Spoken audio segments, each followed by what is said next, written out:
Welcome back to very special episodes, where we dive into those unforgettable moments in television when the tone shifts, the stakes rise, and the messages go beyond entertainment.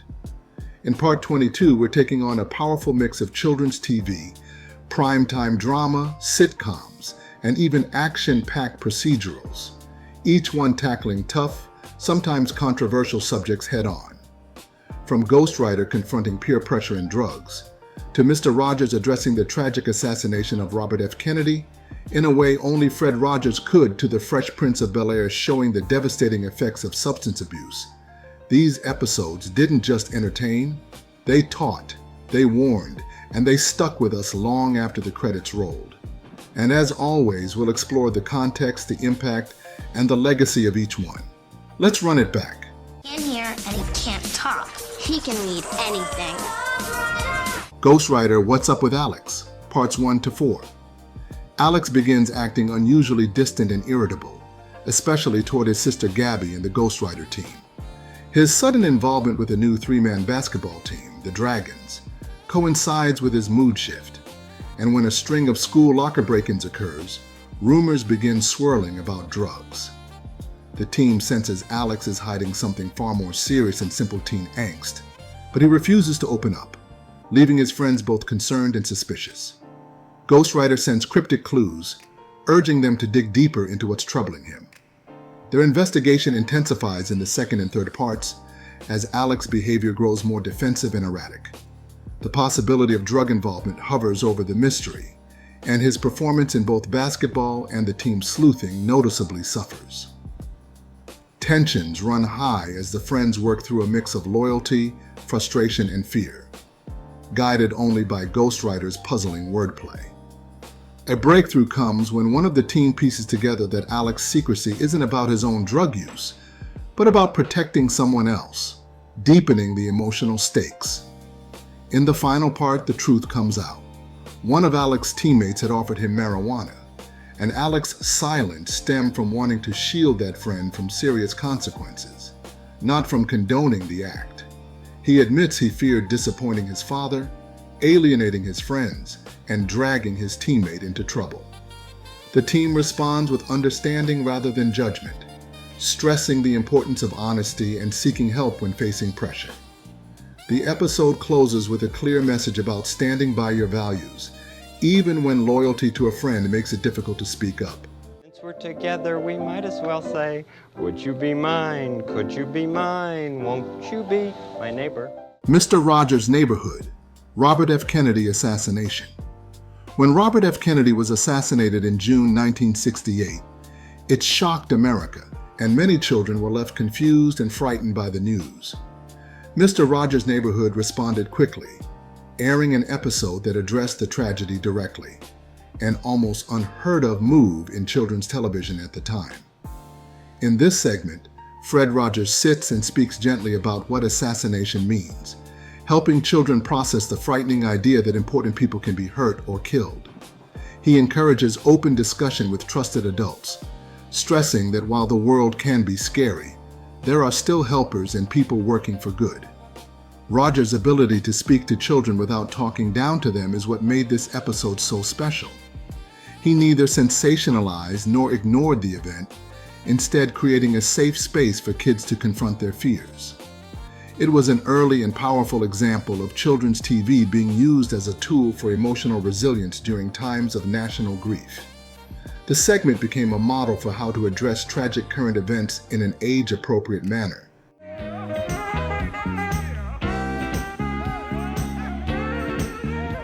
The Cosby Show, THEO and the Kids, Parts 1 and 2. In this two-part story, THEO, the Huxtable's only son, takes a job as a 7th grade counselor for children at a community center. At first, he's unsure how to relate to them, but the role becomes personal when he recognizes that some of their struggles mirror his own experiences with dyslexia. The kids are hesitant to open up, sensing that THEO doesn't fully understand their daily challenges.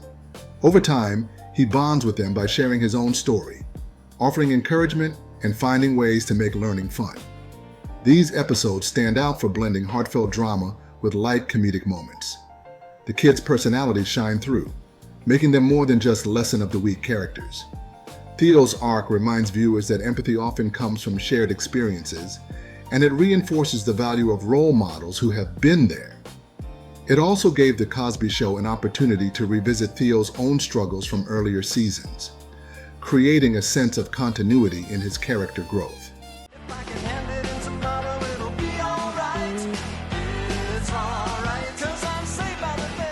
Saved by the Bell, the new class hands off. Katie's new job at the mall gym takes a disturbing turn when her boss, Jack Elliott, begins making inappropriate comments and touching her without consent. Maria witnesses one of these encounters and urges Katie to tell him to stop, later telling their friends that no one deserves unwanted physical contact. Katie admits she's uncomfortable, and after her friends encourage her, she confronts Jack, telling him she doesn't like it and that she has a boyfriend. Instead of backing off, Jack retaliates by cutting her hours, assigning her late shifts, and making her clean the girls' locker room. One night while she's working late, her boyfriend Nikki checks in on her, but Katie hides the truth about the confrontation. After he leaves, Jack offers to restore her hours if she gets with the program. And feeling trapped, Katie reluctantly agrees. Maria eventually tells her lawyer mother, Mrs. Lopez, what's happening, and though Katie is initially upset, she takes Mrs. Lopez's advice to contact Human Resources. Things come to a head when Jack tries to kiss her, prompting Katie to pull away and firmly tell him never to touch her again. Jack threatens to fire her, but she tells him she's reporting him. At that moment, her friends, who have been keeping watch, arrive, forcing Jack to back off and leave. The episode closes with Katie surrounded by her friends, reinforcing the message that harassment is never acceptable and that speaking up, especially with support, can help break the cycle of abuse. Looked at my kingdom, I was finally there to sit on my throne as the Prince of BEL-AIR. The Fresh Prince of BEL-AIR. Just say yo. This fan-favorite episode takes a sharp turn from the sitcom's usual lighthearted tone. Will accepts a bottle of speed pills from a friend, intending to use them to stay alert for studying. But Carlton unknowingly takes them before a big dance. Carlton ends up in the hospital, and Will is confronted by Uncle Phil and Aunt Viv, who demand answers. The humor is gone as the weight of Will's actions hits. He nearly caused his cousin serious harm. The power of this episode lies in how it strips away the cool image often associated with casual drug use. Carlton, normally the responsible one, becomes the unintended victim, and Will must grapple with the reality that his choices have consequences beyond himself. The emotional hospital scene, punctuated by Will's guilt and Uncle Phil's disappointment, remains one of the show's most impactful moments.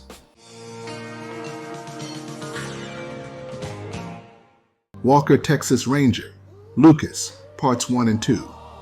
Chuck Norris's Walker Texas Ranger wasn't usually known for emotional, tear-jerking drama, but Lucas is one of the few exceptions. The two-parter follows a young boy named Lucas, who forms a bond with Walker after witnessing a crime.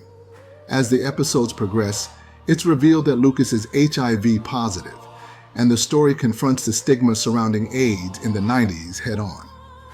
Walker becomes a mentor and protector, advocating for Lucas when others treat him as an outcast. The episodes are surprisingly tender for an action-driven series. They depict not only Lucas's physical challenges, but also the emotional toll of being misunderstood and feared by the community. For a primetime CBS drama in the mid-90s, it was a bold choice to focus on compassion, education, and acceptance in the face of a highly stigmatized illness.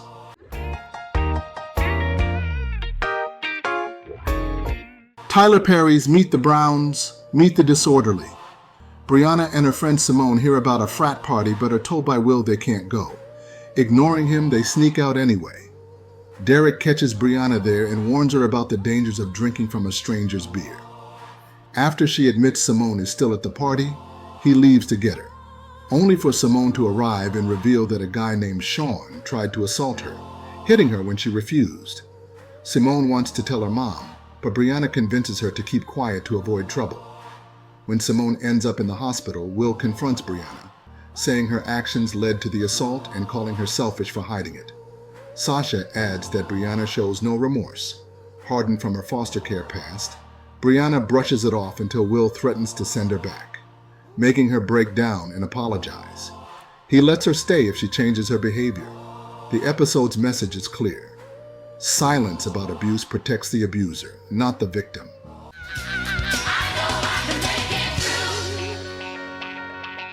Degrassi, The Next Generation, Pride, Parts 1 and 2. Part 1 opens with the gang heading to the beach, tensions bubbling beneath the carefree setting. Marco, who's been hiding his sexuality, is still pretending to be Ellie's boyfriend, a situation that finally comes to a head when Ellie publicly calls it off. Marco's facade comes crashing down under the weight of his own emotional burden, especially when he sees Dylan, who's openly gay, standing up to homophobia. Ghosted by denial and isolation, Marco quietly grapples with the fear that no one truly knows who he is. Part 2 picks up the tension as Spinner, unable to accept Marco's truth, distances himself, making Marco question whether he can even count on old friends. As Marco wonders if he should stay in the closet, everything's challenged when he's violently attacked by homophobic strangers on his way home. His disappearance sends friends into panic mode, Jimmy fights bureaucratic red tape to help, and Marco is found by police, physically shaken and emotionally devastated. This two-parter doesn't offer tidy resolutions, but instead emphasizes the real fear, pain, and courage that newcomers in the LGBTQ+ community face. Tyler Perry's House of Payne, Do the Hustle. Miranda is excited to meet a new real estate client, Travis, even preparing professional pamphlets. After touring a property, she brings him home while the family is away. Alone with her, Travis quickly shifts from business to unwanted advances, dropping sexual innuendos and hitting on her. Miranda manages to get him to leave, but later meets with him again to finish their business. Instead, he becomes more explicit, tries to touch her, and ignores her demand to stop and leave. Travis turns aggressive, insulting her and blocking her from calling Calvin. He continues touching her until Calvin returns. She tells Calvin what's been happening, prompting a fight. CJ arrives in time to break it up and help throw Travis out. The episode's message is clear. Set boundaries, refuse to tolerate harassment, and seek help when facing unsafe situations. How I Met Your Mother, Bad News. Marshall and Lily are in the middle of a stressful time trying to conceive when they visit a fertility specialist, who by coincidence is Barney's doppelganger.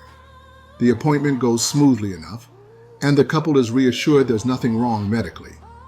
Meanwhile, the gang gets caught up in a running background gag, the mysterious appearance of numbers counting down from 50 to 1 in random places around their day on magazines, street signs, and props, though no one comments on it directly. The countdown builds a sense of unease that the audience may not even consciously notice until it's nearly done. When Marshall finally gets the good news that he's fertile, he excitedly heads home to celebrate with Lily. But just as the countdown hits to 1, his father's death is revealed in an emotional gut punch. Lily walks up to him, fighting tears, and delivers the bad news. The episode is remembered for its creative and subtle visual storytelling, blending humor with an unexpectedly devastating ending. It serves as a reminder that life's happiest moments can be interrupted without warning, making the time we have with loved ones all the more precious. That wraps up part 22 of our very special episode series. These stories tackle some of life's toughest moments: harassment, assault, identity struggles, family loss, and show us the power of honesty, courage, and support. TV has the unique ability to bring these issues into our homes and hearts, helping us learn and empathize. A huge shout out and heartfelt thank you to our amazing Throwback Tier members: Peace by Chaos, Thicula, iCritic, Jeremy Bowen, Mr. Blanks, and Sonic and Leighton Fan. Your support means the world, and you're helping keep the nostalgia alive in a big way. I also want to thank all the other awesome members who support the channel. Whether you're new or you've been rocking with us from the beginning, I appreciate every single one of you. Thanks for watching. If you found this meaningful, please like, share, and subscribe for more deep dives into television's most impactful moments. And as always, keep the nostalgia alive. I am born, I'll rise again.